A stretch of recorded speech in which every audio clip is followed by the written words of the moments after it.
Hi everyone, Coach Dale here with Aura Fitness. This is my full body home workout for all of you that might be stuck at home without a gym to go to or no equipment to train with. This is for you. Let's get started. This is your warm-up for today. Start off doing some high knees. These work really well. You can do them in place or do them for a set distance. Next, do some butt kickers. Again, you can do these standing in place or you can do them for a set distance. Next, try some seal jacks. You can do 10 to 20 of these. These work really well. They're a little bit different than normal jumping jacks. After the seal jacks, try these Smurf Jacks. I got this exercise from some Marines, and they're pretty tough actually if you do a lot of these. After some standing dynamic exercises, I usually like to go to the ground and do some mobility. This is a leg crossover or a reverse scorpion. I usually do about 5 each side where I touch my foot to my hand. Then I like to do some single leg hip bridges, kind of activating the glutes and opening up the hip flexors a little bit. I'll do usually about 5 each leg, and then I will switch to a double leg or two-legged hip bridge. And again, I'm just focusing on activating the glutes and kind of opening up the hip flexors a little bit.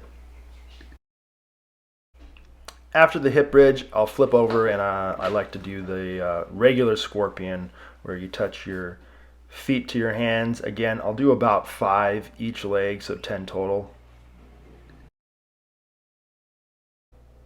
From there, I'll go to just a regular push-up. I usually do 10 to 15 of these depending on how I'm feeling, and go from there. Then I'll go to my feet and I'll do this strider circuit where I go into a lunge, kind of get into the hip flexor a little bit, and then go down, get the groin, rotate, add some rotation to the spine, and then I'll finish off by stretching out that hamstring a little bit. And then I'll just work this. I'll do probably about 2 each leg, depending on how I'm feeling, 2 or 3.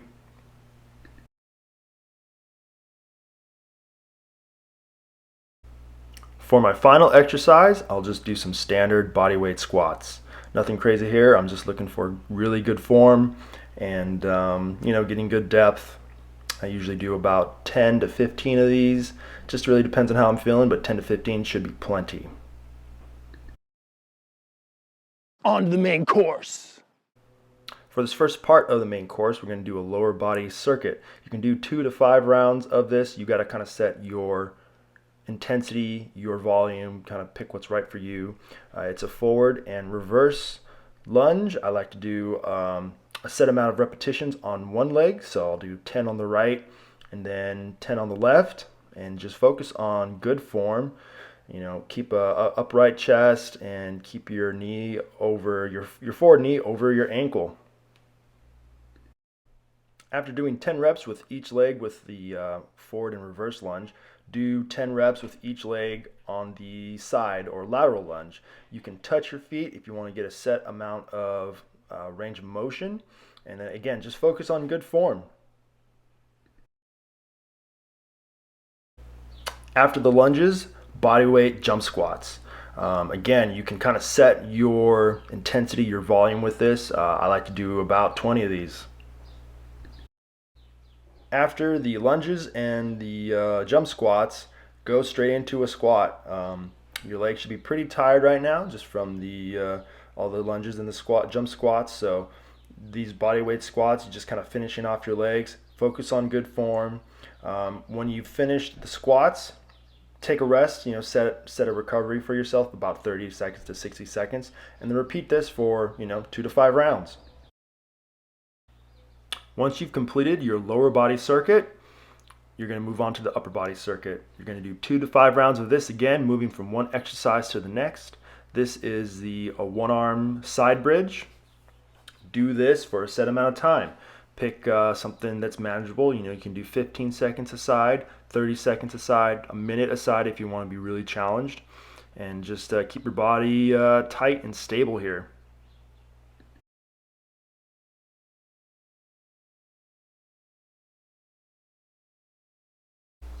From your one arm bridge, go straight into a push-up.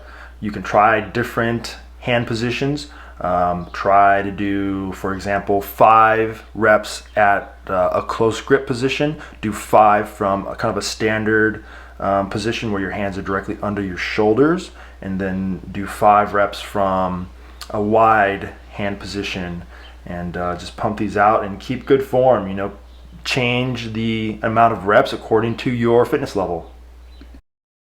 After your push-ups, go straight into a bicycle. This is a really great core rotational exercise. Take your elbows all the way to your knees. Try to extend your legs as much as possible and really work that rotation. Now, it's really hard to really do any back and shoulder exercises without equipment, but this is something that I came up with that works pretty good. Try arm circles. You can do them bent over here with a palm down or a thumbs forward position here. Then switch your palms up with your thumbs back, and I like to do 20 reps of these each direction. When you're done with the bent over circles, arm circles, stand up, right, and keep working those shoulders. This is going to target the top of your shoulders more, kind of like the deltoids. Again, palm down, thumbs forward, and then do a set amount of reps. Then alternate your grip, go palms up with your thumbs back, and change the direction of your arm circle again. Your arms will burn pretty good with these.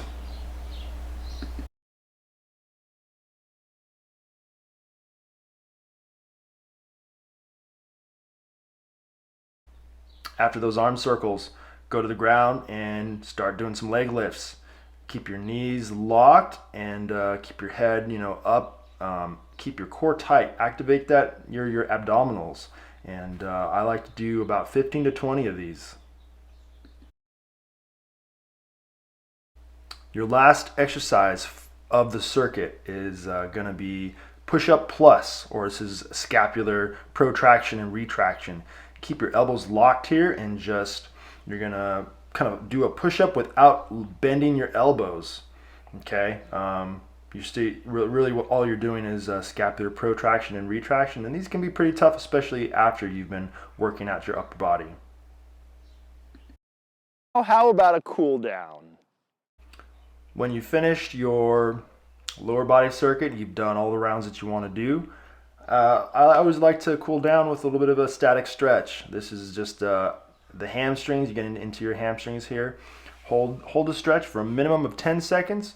10 to 30 seconds seems to work really well, and just try to get deeper into your stretch as you go. After the hamstrings, I like to get into my quads.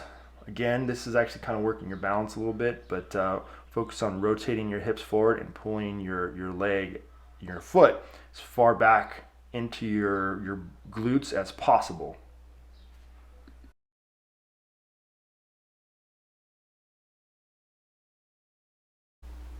After your quad stretch, I like to target my hip flexors. Go into that lunge position again and lunge forward.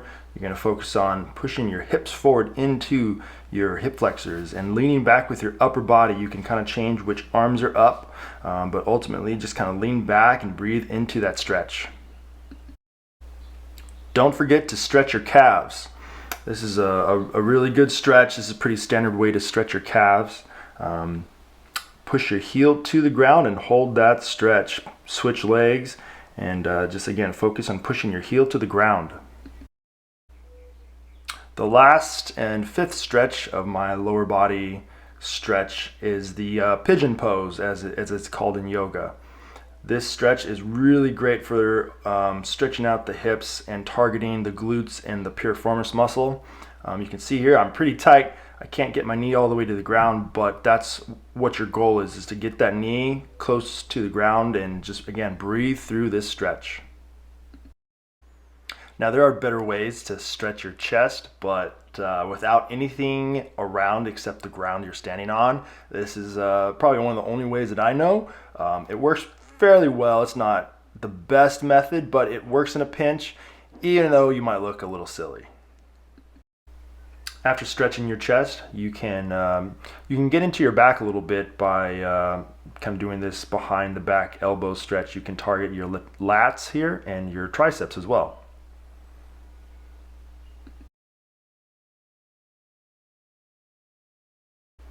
Lastly, I'll do this back and shoulder stretch. I'll just bring my arm across and kind of hold it. Change your hand and your kind of shoulder position to get a really good stretch. All right, that wraps up my full home body workout. There's lots of great movements and exercises out there that you can do from home. Just try to be creative. You can think of different exercises and different movements that you can do from home. Just kind of think creatively about how to use or interact with your environment that you have, and you can come up with some really great, creative, fun workouts that are simple but effective. If you have other exercise ideas, feel free to leave them in the comments below. If you enjoyed this video, consider leaving a like. I plan on doing more workout videos that are kind of unique and creative in the future, so if that interests you, feel free to subscribe. Consider subscribing, but remember, don't subscribe to the fear. Be well, take care of each other. Thanks for watching, and kia kaha.